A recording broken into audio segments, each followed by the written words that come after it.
Hi everyone, welcome back to my channel. Today we are making Korean Kimchi Jeon, a crispy savory pancake packed with bold and spicy flavor.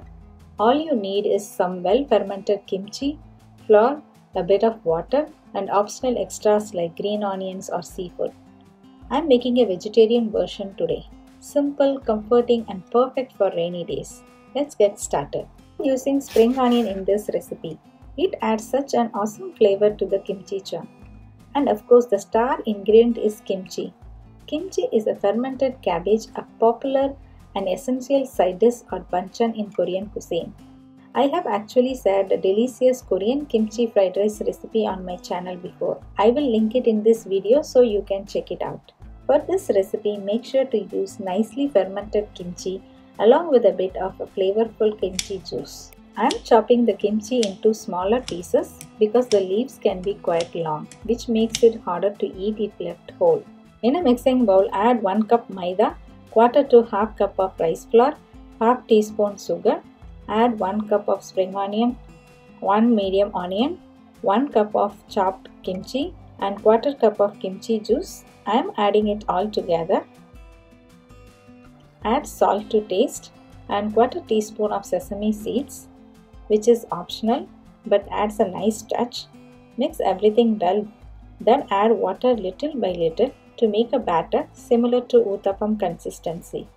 It should not be too thick or too runny, just right as you can see in the video.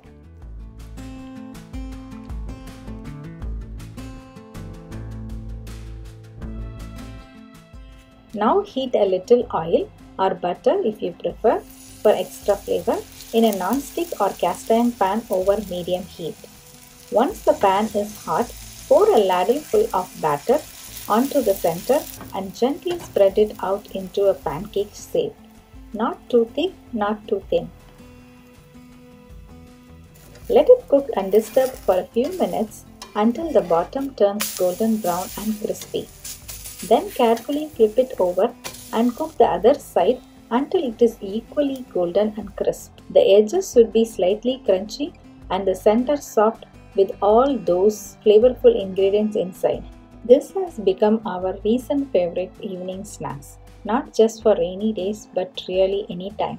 We love making it and enjoying it hot or warm.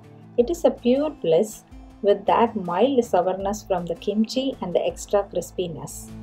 Traditionally, rice flour is not added, but I included it to make the kimchi jeon even crispier and it turned out so well for us. And that's it. Our crispy, flavorful Korean kimchi jeon is ready to enjoy. It is perfect on its own or with a simple dipping sauce on the side.